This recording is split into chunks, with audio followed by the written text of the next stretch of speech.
In 1969, with the Cold War raging, Soviet designers launch a new threat to NATO forces. Codenamed Flogger, the revolutionary MiG-23 becomes the world's first pure fighter with swing wings.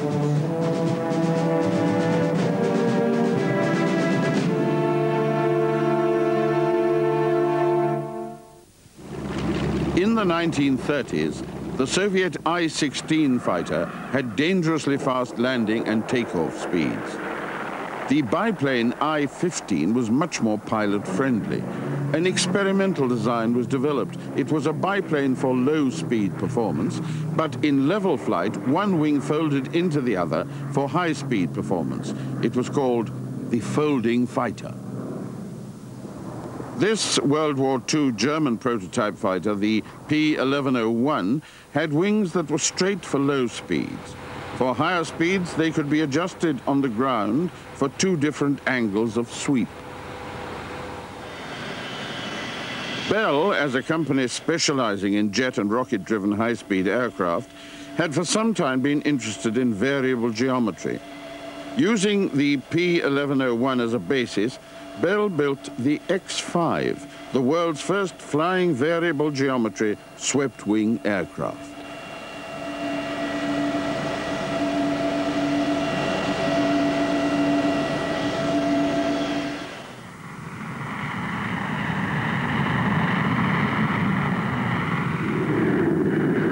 The X-5 could vary its wing sweep in flight, but it provided more questions than answers to the problem of variable geometry.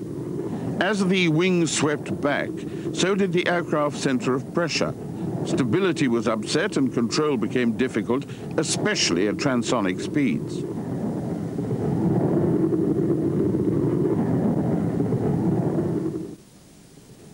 The Grumman Company, with its variable geometry Jaguar prototype, tried to solve the problem by sliding the wing root backward and forward to compensate for changing sweep angles. It was too complex.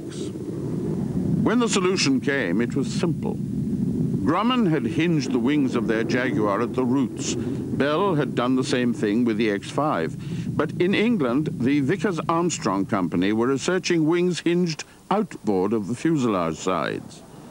In America, NASA picked up the idea and developed it. They found that stubby, fixed-wing roots provided enough fixed wing area to virtually eliminate the problem of shift in center of pressure.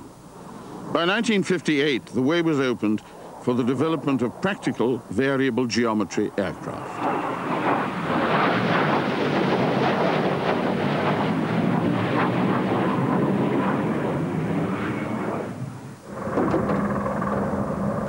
The General Dynamics F-111 was the first variable geometry aircraft to enter service anywhere in the world.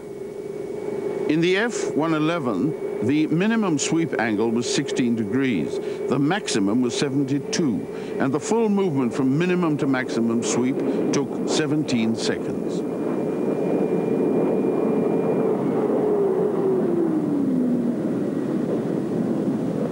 Even though the variable geometry system of the F-111 worked well, the aircraft had a troubled development history. The F-111 project was the answer to a very ambitious defense brief. It was intended to replace all the American Century fighter bombers of the 1950s. It was also charged with achieving what was called maximum commonality, Secretary of Defense McNamara's approach to making major savings in the defense budget.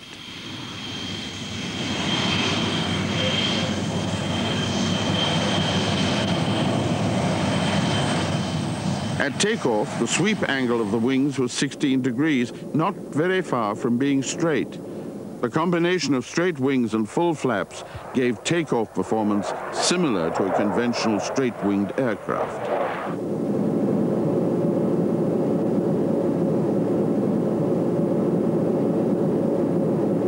The action of sweeping a wing back doesn't just change the sweep angle, it also changes the wingspan of the aircraft, and it changes the relative thickness of the wing. Low angles of sweep give high lift and high drag, Also, the greater the wingspan and the thicker the wing, the higher the drag. Higher sweep angles and lower wingspan reduce drag for high-speed performance. As the wing sweeps back, the relative thickness of the wing is reduced, again producing less drag.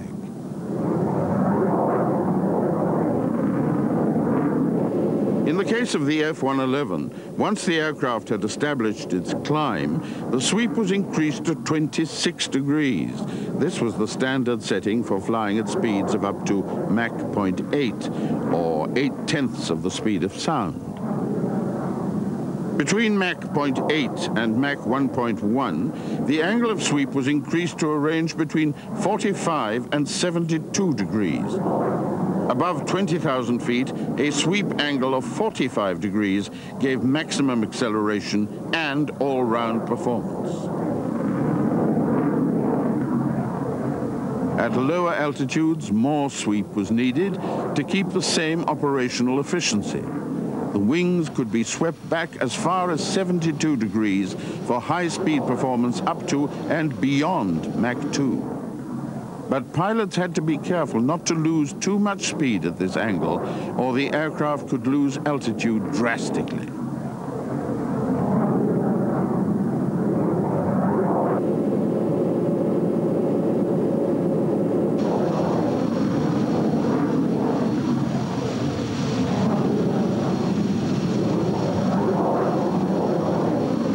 Changes of sweep could be used to slow the aircraft down quickly. Reducing the angle of sweep to 50 degrees increased drag enough for the wing to act as a kind of air brake. For efficient maneuvering at transonic speeds, the wing sweep was set at 45 degrees. The combination of lift and drag at this sweep angle gave the pilot the best compromise between high speed and low speed performance. In the early 60s, Soviet aviation experts intently studied the F-111's approach to the problems of variable geometry. This is Nikolai Zhukovsky, founder of the Central Aerodynamics and Hydrodynamics Institute, Russia's Center for Pure Aviation Research. It is known as TSAGI, and is a close equivalent of NASA in the USA. It's located at Zhukovsky, a city 30 miles east of Moscow. Close by is the Ramenskaya Test Flight Airfield, the Russian equivalent of the Edwards Test Flight Center. TSAGI was established in 1918, when the Red Army began to realize that aircraft were important. Very quickly, it grew to become a great center of aviation research. It has a large complex of wind tunnels capable of producing speeds from low subsonic to hypersonic. At TSAGI, data from examination of the F-111 project was used to refine variable geometry research that had been going on for some time. As a result, Soviet cynics were convinced that the variable geometry concept had merit. Information on variable geometry was passed out by TSAGI to the design bureaus, notably Sukhoi and MiG. Rather than design a new test bed, Sukhoi chose to modify an existing aircraft. The Su-7 was a frontline ground attack fighter with swept wings designed for high-speed flight. Rocket assistance could shorten the long takeoff runs of high-speed swept-wing aircraft, but it couldn't solve the problem of high landing speeds. Sukhoi modified the Su-7 by hinging its wings about halfway along the span.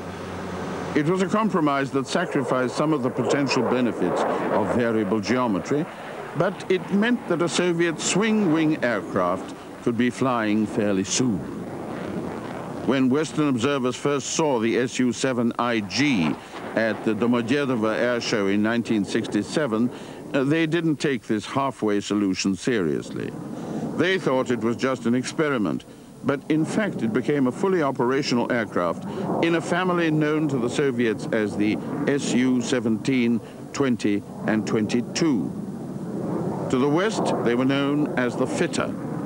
About 1,000 were built, part of a long line of Soviet variable geometry aircraft in which only the outer wing panels were movable.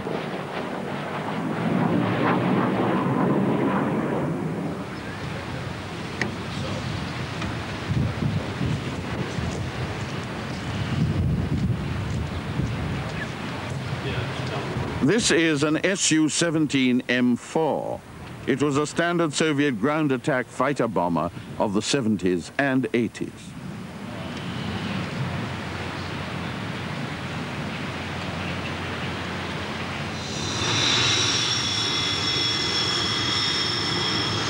A ground attack aircraft needs to have hard points under the wings to carry a variety of weapon loads. These hard points need to be fixed, so they're always pointing straight ahead. In a full swing wing aircraft, fixed hard points under the wing would move when the wing moves. A complex mechanism has to be used to keep them parallel to the fuselage, no matter what angle of sweep the wing adopts.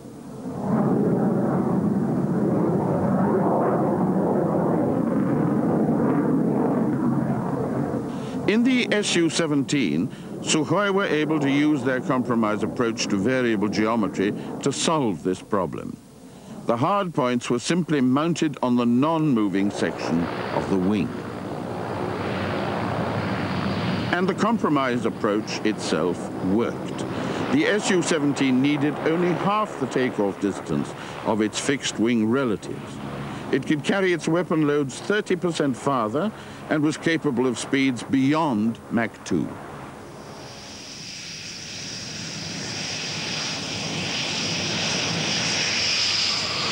While Sukhoi's approach was effective, the rival MiG Bureau was about to move in a different direction. In the early 60s, they were facing the same problem as Sukhoi. They were searching for a way of getting good low-speed performance out of an aircraft capable of Mach 2. Instead of Sukhoi's compromise approach, they favored the full variable geometry planform that Tsargi had developed from the American F-111. In 1965, Artyom Mikoyan, with the success of the MiG-15 and 21 behind him, was at the zenith of his power. His design bureau was facing the task of finding a successor to the MiG-21. The American F-4 Phantom could carry a far greater weapons load than the MiG-21. It could detect a target sooner and had the performance to accept or decline an engagement in battle as its pilot chose. Mikoyan's deputy and heir apparent in the MiG hierarchy was Rostislav Belyakov, who had been with the Bureau since 1941. He and Mikoyan took overall control of the development of the new fighter concept.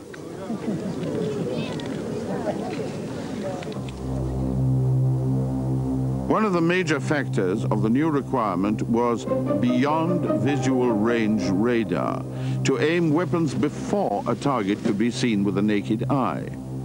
Because it needed greater detection range than the standard MiG-21 radar, a larger dish had to be housed. More electronics had to be installed, which meant a larger aircraft with a greater cross-section. But it still had to fly at speeds up to Mach 2.35, and it still had to be able to use the same airfields as the MiG-21. A conservative approach was developed in parallel with the radical variable geometry approach. A MiG-21 was modified and fitted with a centrally mounted jet engine. It pointed downward and provided extra lift for takeoff and landing. A new delta wing prototype was fitted with the same system. Its NATO code name, Faithless, was appropriate. MiG itself had little faith in the design. The engines were only used in takeoff and landing. They occupied valuable space and reduced the aircraft's range. There was little doubt that the real solution was a genuine variable geometry aircraft. It came in the form of the MiG-23. The prototype of the MiG-23 was called the E-23I. I stands for the Russian word meaning variable.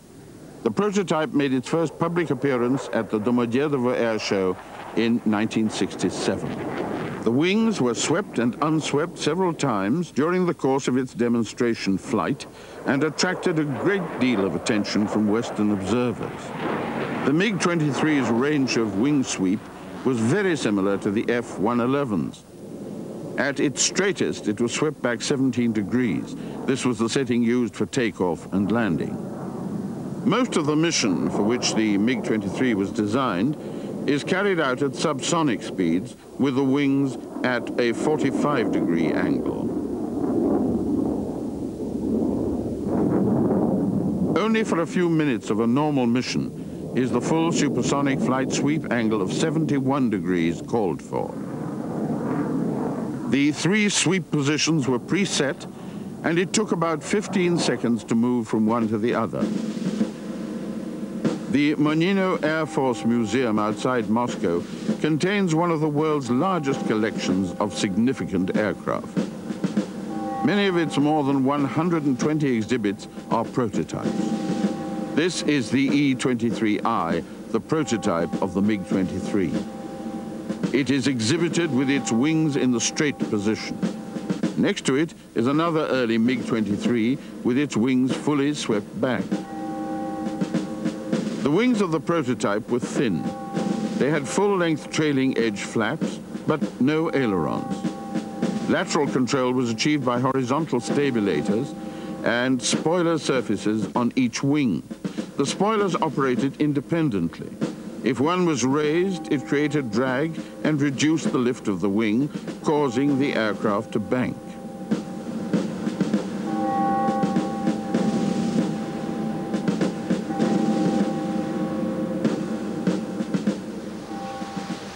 The wings were mounted level with the top of the fuselage, which was quite flat from just behind the cockpit right back to the tail.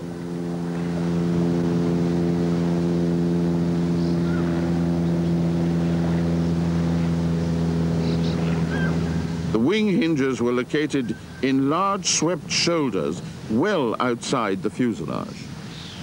The cockpit canopy was flush with the fuselage top and had almost no view backwards.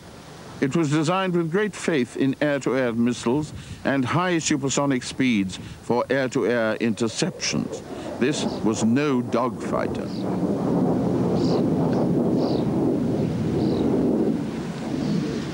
The drive of the wing sweep mechanism was hydromechanical. It was operated by 2 redundant systems acting together. If one failed, the time taken to move from one sweep position to the next was increased by half.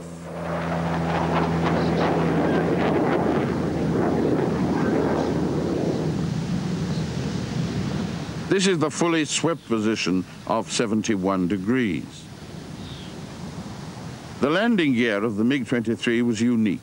It was one of the most complex systems of 3-dimensional mechanics of any aircraft ever built. Each wheel had to be hidden in a fuselage of relatively small cross-section, but at the same time the track had to be wide enough to provide stability on rough airfields. And the need to work from unmade surfaces meant that a mudguard had to be incorporated into the design.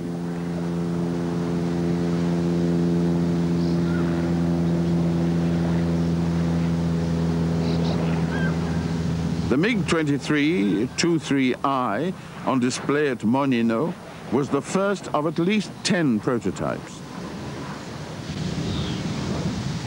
The first production MiG-23s had twice the jet thrust of the MiG-21. They weighed twice as much and carried twice as much fuel. The pilots also had to come to terms with the extra factor of manually changing the wing sweep during flight. Production MiG-23s were equipped with a KM-1 ejection seat, which could operate at speeds from 85 miles an hour on the ground to 745 miles an hour and an altitude of 75,000 feet. MiG-23 pilots didn't like the seat because it tended to cause back injuries. Some even preferred to crash land rather than eject.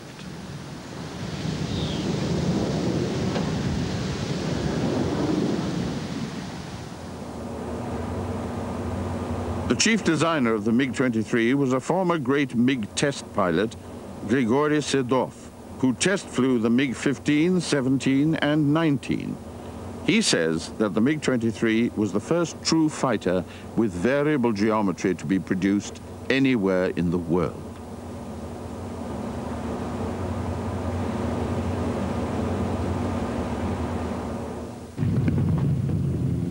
At the time of the development of the MiG-23 prototype, Artyom Mikoyan had been given the title of General Designer, a rare honor in the Soviet aviation hierarchy.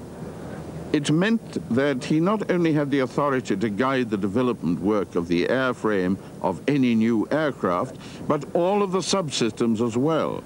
He was therefore completely answerable for the eventual performance of any fighter aircraft developed under his control.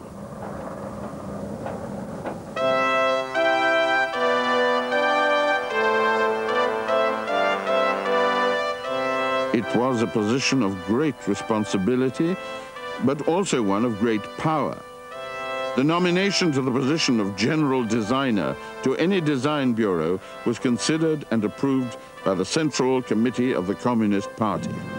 Even the minister responsible for the aircraft industry could not dismiss a general designer. Such a decision could normally be taken only at the level of the Politburo.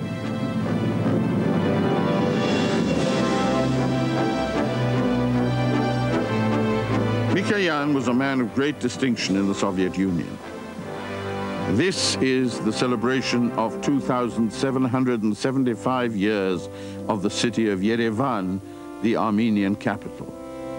As a native Armenian, Mikoyan was an honored guest at any major state celebration of this Caucasus Republic.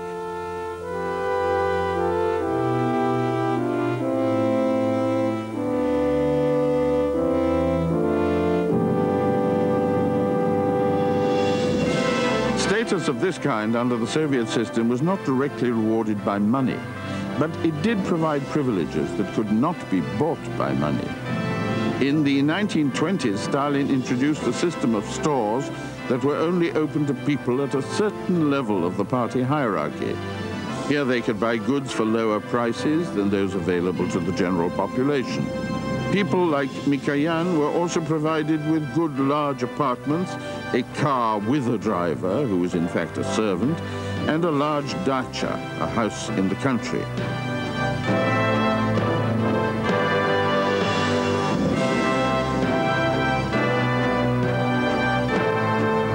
But during many years of the Soviet regime, these privileges were balanced by great risks. For the first 13 years of the MiG Bureau's life, Stalin was in power. During that time, many prominent Soviet citizens were purged on little more than a whim. The aircraft industry was particularly subject to Stalin's erratic decisions. There was no career security in being head of a design bureau under Stalin.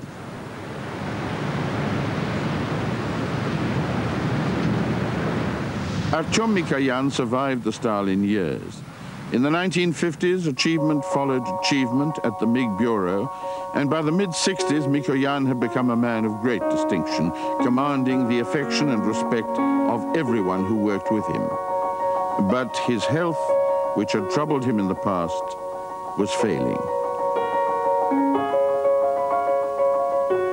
Artyom Mikoyan was a great family man. In the Soviet system, there was a tradition of family and political influence in the creation of aircraft design bureau heads. Yakovlev's father-in-law was a Soviet prime minister in the early days under Stalin. Andrei Tupolev was succeeded by his son as head of the Tupolev Bureau. Artyom Mikoyan's career was helped enormously in the early years by the fact that his brother Anastas was a revolutionary and a close associate of Stalin and of Khrushchev. Anastas Mikoyan was a powerful man in the Soviet hierarchy. He was a long-time member of the Politburo and in 1964 became Soviet president.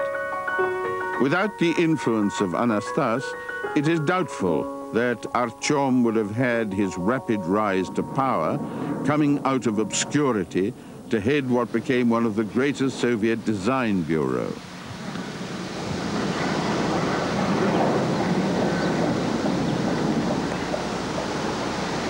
Artyom and Anastas remained close. Here they're playing Nardi, a dice game popular in their native Caucasus. It was also widely played at the MiG Bureau in lunch breaks. There is no question that his brother's political influence continued to be a help as Artyom Mikoyan's career developed, and to shield the young bureau from Stalin's purges of the 30s and 40s.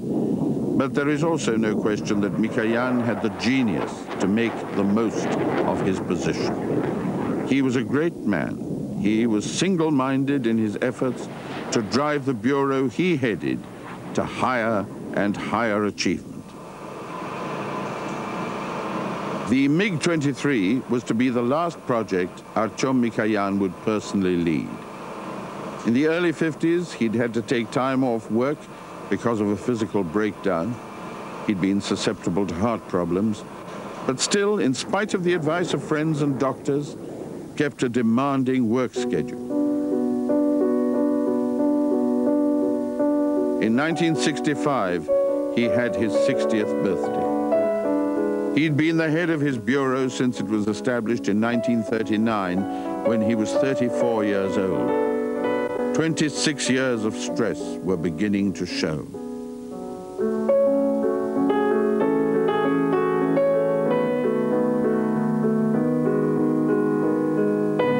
He was now a grandfather several times over and delighted in the company of the younger members of the Mikoyan dynasty.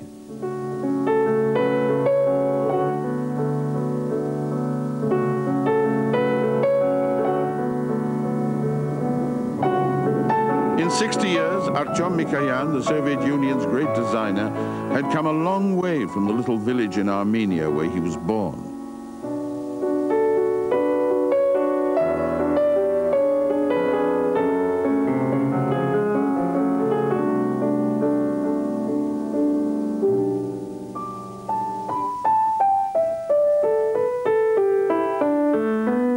This fir tree was planted by Mikoyan in a position where he could see it from his office window. In the summer of 1969, he had another heart attack. His office is kept as it was on that day.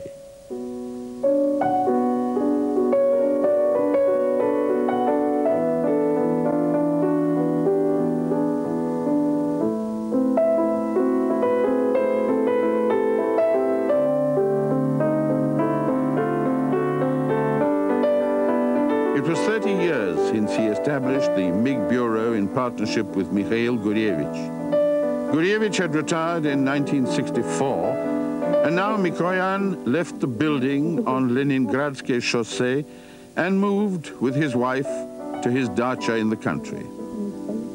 His wife recalls that period in 1969 and 1970. He kept in touch with the MiG Bureau. People would come to visit and consult, but he never returned to his office. For this great man, recipient of almost every honor his country could bestow, the dacha and its garden became the setting of the last months of his life.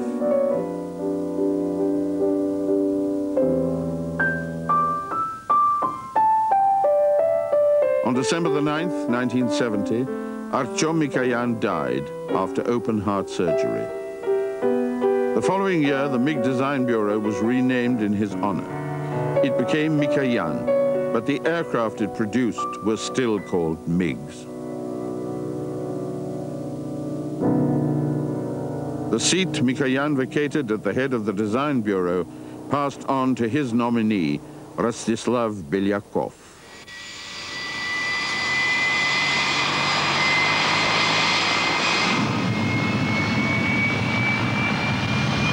In 1971, the MiG-23 became fully operational with the Soviet Air Force. It was now the frontal fighter, theoretically replacing the MiG-21. But because of the large numbers involved and the long replacement time, MiG-21s remained in service for another 15 years. Only about 150 of the original model were built. As the aircraft was supplied to the Air Force, it was continuously modernized, with several model updates introducing higher engine thrust or more sophisticated electronic equipment. Deficiencies in the first months of operational service led to the introduction of the MiG-23M, with a Tumansky engine producing 27,500 pounds of thrust.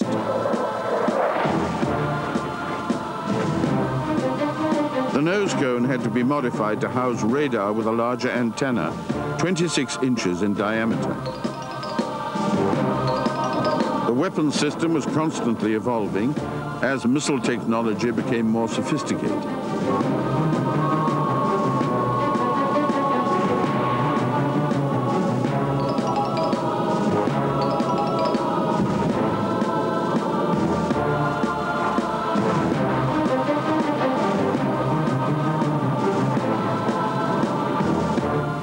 Soviet pilots were used to the high landing and takeoff speeds of the MiG-21. The new variable geometry system of the MiG-23 offered much better handling qualities at low speeds.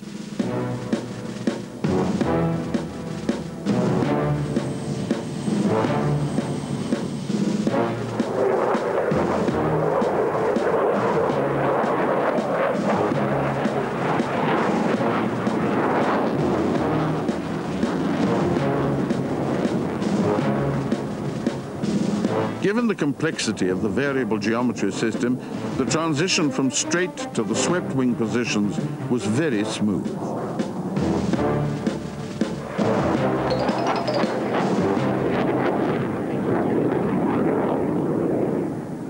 The weapon system on the MiG-23 was a major advance on that of the MiG-21. It had to meet the demand of the Soviet Air Force for beyond visual range capability. A pair of Apex air-to-air missiles were guided by a Sapphire radar system with a detection range of 80 kilometers and a tracking range of 55 kilometers. Whereas Western designers at the time depended heavily on radar, the Soviet Air Force believed in supplementing radar with infrared guidance systems. They stood a better chance in air combat against increasingly sophisticated electronic countermeasures, and the best of both systems could be used to track the target.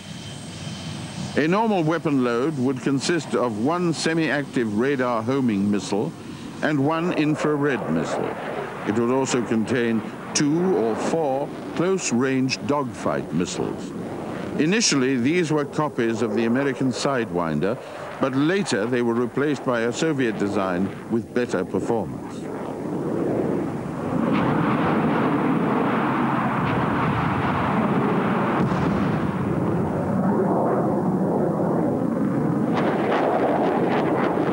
The MiG-23 also had a double-barreled 23mm cannon mounted under the center line of the fuselage. It was a formidable weapons package.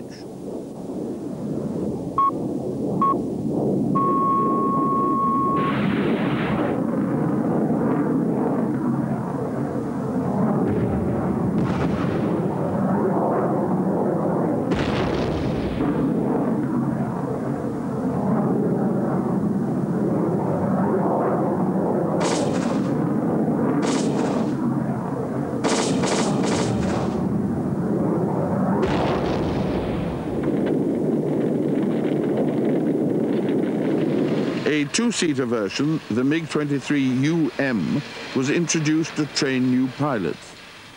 Visibility for the instructor in the rear cockpit was poor, so it was fitted with a simple periscope made of 2 mirrors.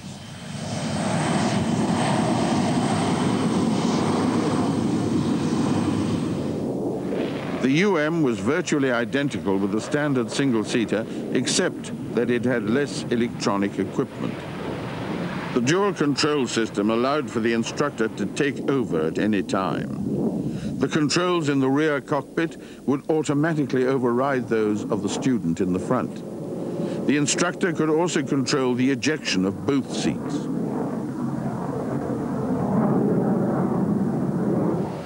Unlike Western countries, most of which have 3 separate military services, the Soviet Union had 5. In these post-Soviet days, Russia maintains the same system. It has an army, a navy, an air force, and two others.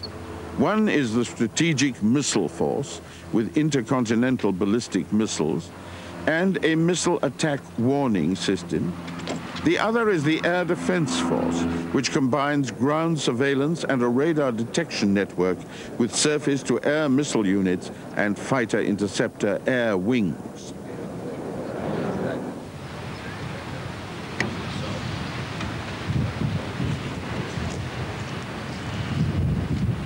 The MiG-23P was a dedicated air defense version which entered the service with the Air Defense Forces. The P stands for Перехватчик, meaning interceptor.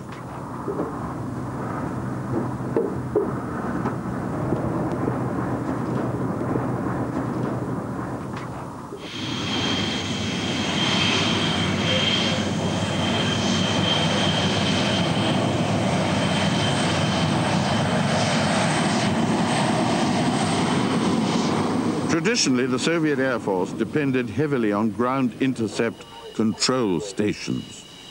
The Air Defense Force has the same dependence on ground control. The ground stations transmit guidance commands directly to the onboard systems of the interceptor, steering it into position to lock its radar onto the target.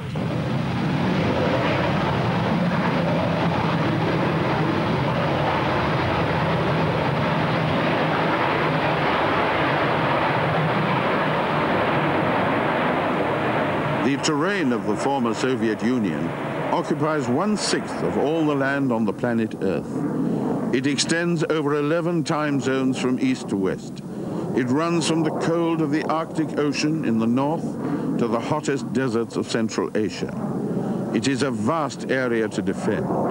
In the Air Force, tactical aviation, or frontal aviation as it has been called since the Great Patriotic War, is organized into air armies assigned to specific military districts. The Air Force of the Moscow Military District alone is responsible for an area that runs 600 miles from the border of Belarus in the west to the Ural Mountains in the east.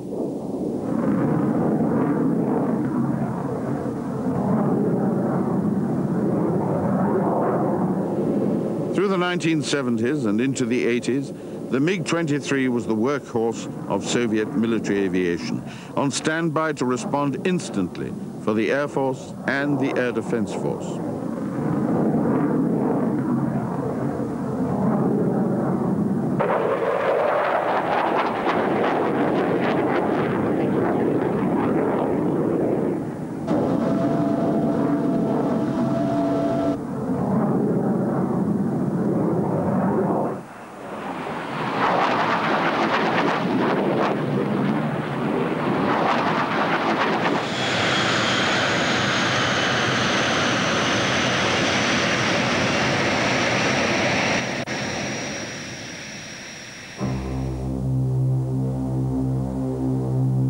There is a controversy about the radar that equipped the MiG-23.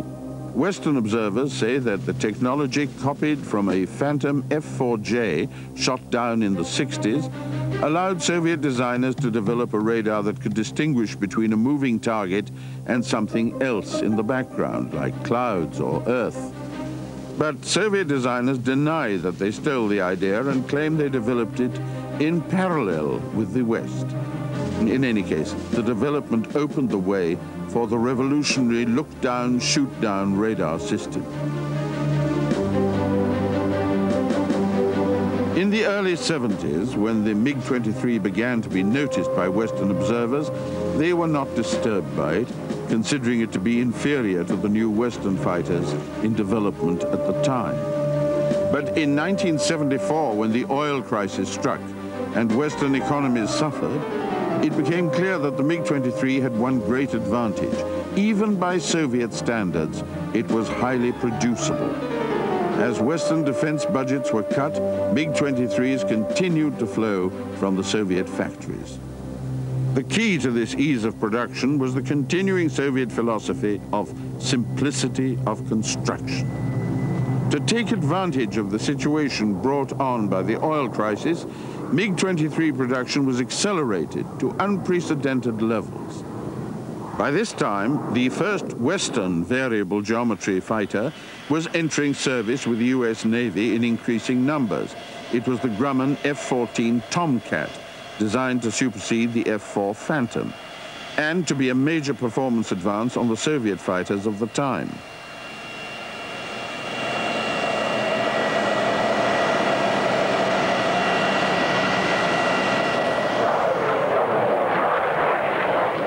In a way, the design brief for the F-14 was similar to that of the MiG-23. Both had to have a top speed in excess of Mach 2, and while the MiG-23 had to be able to take off from short, rough airfields, the Tomcat had to be catapulted from aircraft carrier decks. The Tomcat was bigger than the MiG-23. It had an unswept wingspan of 64 feet, compared with 47 feet in the MiG. It had a crew of 2. The MiG carried a pilot only. The Tomcat's wing sweep system was different. Its straight position was 16 degrees and fully swept 68 degrees. The MiG's 3 positions were manually selected by the pilot, but the F-14 sweep was controlled automatically by a sweep programmer that kept the wing at the best sweep angle for current flying conditions.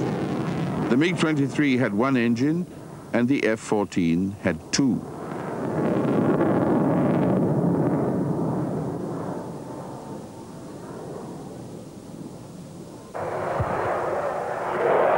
The design of the MiG-23 was strongly influenced by the American F-111 fighter bomber, but in this aircraft, a Sukhoi Su-24, the F-111's influence is even more apparent. The Su-24 was the direct Soviet equivalent of the F-111. It was designed for the same mission, low-level penetration through enemy air defense systems, seeking targets well beyond the front line.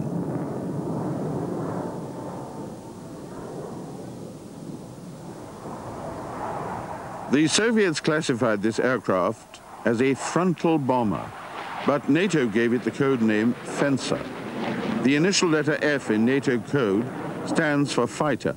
NATO chose an F-code word for the Su-24 because its American counterpart, the F-111, is classified by its own country as a fighter. The Su-27 has 2 seats arranged side by side.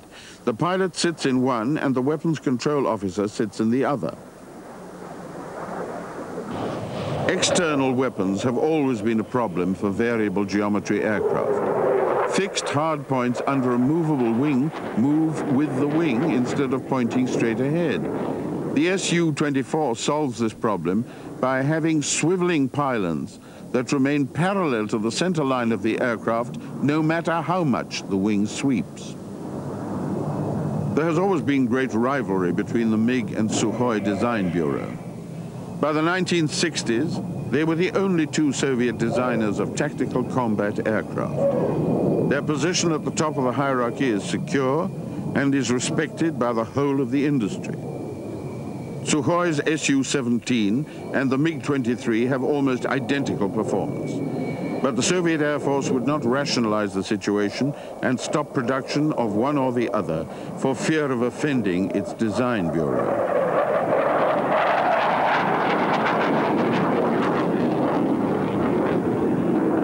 There was a design study for an aircraft to be called the MiG-35. It would have been a direct competitor with the Sukhoi Su-24. It never went into production.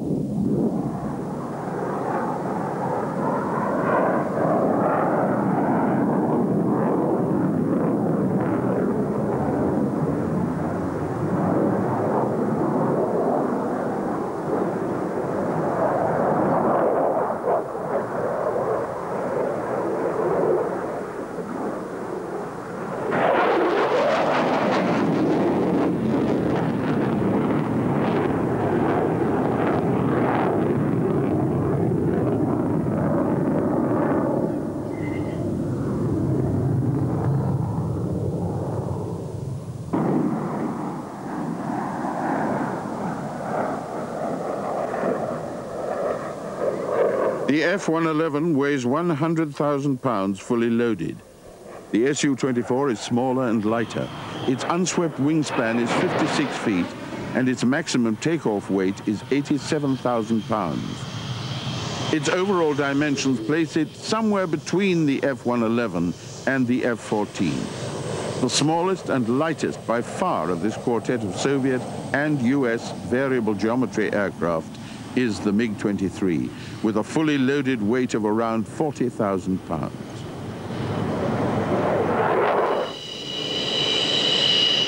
By the mid-1970s, the MiG-23BN, with its chopped nose line giving better pilot visibility, was in service. This led to an even more extensively modified version dedicated exclusively to ground attack. It was called the MiG-27. It was basically the same airframe as the MiG-23, but the pilot's field of view was better, and there was more armor around the cockpit. It was fitted out to carry air-to-ground rather than air-to-air weapons.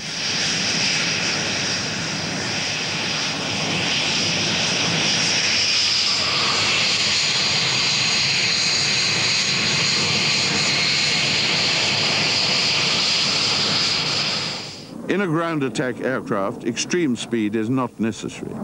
Most of the mission is carried out at transonic speeds and low altitude. The MiG-27 was the first Mikoyan aircraft with a digital weapons control system.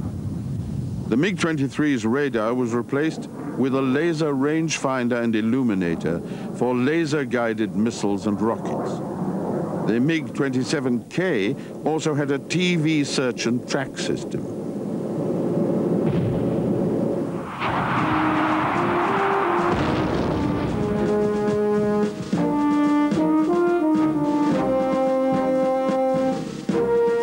Around 850 MiG-27s were built. The 27M is still being produced in India under license by Hindustan Aeronautics Limited. In the 1970s, the MiG-27 was designed to carry smart munitions. The American experience with such weapons in the Gulf War has reinforced the Russian Air Force's interest in this approach, and the MiG-27 is likely to have a long service future. One MiG-27 pilot says the digital weapon system is so smart that if you placed an officer's hat on the ground, he could hit it from many kilometers away. The digital weapon system is also designed to operate against ground air defenses. The aircraft carries anti-radar missiles which home in on any radar that locks onto it from the ground. The anti-radar missiles are fast enough to destroy the radar before the surface-to-air missile reaches the aircraft. The MiG-23 and its descendants have accumulated a service life of more than 20 years. The MiG-23 is no longer the mainstay of the Soviet fighter force, and variable geometry aircraft have been superseded by advances in aircraft design. But the swing-wing silhouette of the MiG-27 will be visible in Russian skies well into the next century.